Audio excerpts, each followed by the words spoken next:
Sunday, Submission Underground is going to return 6 p.m. Eastern, only on UFC Fight Pass. We're going to hold a tournament, 8-man tournament, old school rules. Everybody starts off in the quarters. 4 guys are going to advance to the semis, 2 into the championship. Look, the whole reason for having the tournament was who wants to face Craig Jones? And there's a number of guys that will face Craig Jones. There's a number of guys that say, let me face Craig Jones. But with the let me face him comes a nice paycheck. It comes a whole bunch of media footage. It becomes a main event on UFC Fight Pass. There's a lot of reasons why somebody is willing to do that spot. At this point in Craig's career, we need to find out who wants to face him. Craig is a very dangerous guy. Nobody's really come close to even pushing or competing with Craig. He's very tough to get out of regulation with, just by example.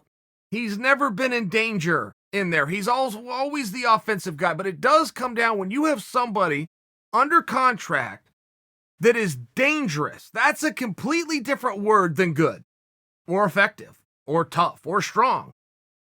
Dangerous is a rare thing. And when you're dealing with that, there has to be a responsibility. So when I come back to the word of, we need to know who wants to face Craig.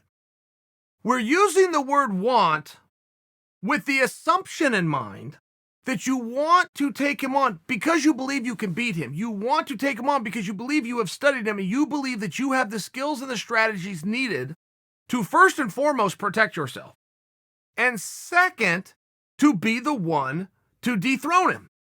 So we're going to have a tournament. Winner gets to face Craig. But what that's going to do is to tell us out of 8 guys, and then they're going to go and see whose skills are the best, but 8 who wants to face Craig.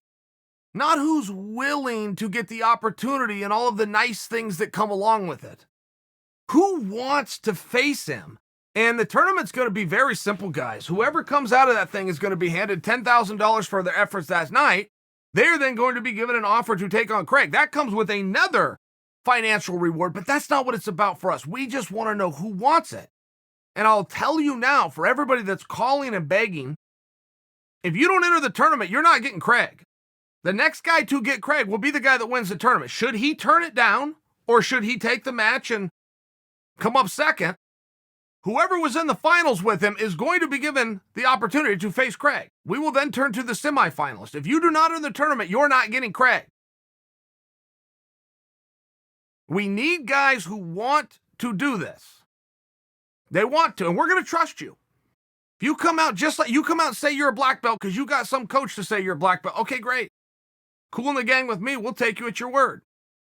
But there is at some point, there's a responsibility here. Craig is not to be played with. And so many people think that grappling is fun. I like that. I support it. It's a very family feel. It's a very lighthearted crowd. There's really no booze. There's only cheers if there's any noise at all. There's not a lot of beer flowing and nachos and things like that you might see at a fight. It's a very light crowd. But if you go read the rules, they're amongst the most vicious rules I've ever seen. You're only allowed to do 3 things. You can stretch, you can break, you can strangle. That's it. There is nothing else that will be awarded or rewarded. There are 3 things that you could do in a grappling match. There is a responsibility if you want to face Craig. Craig is a gentleman. I will concede to that. Craig is a dangerous son of a bitch. If you're going to get in there with him, you had better be prepared.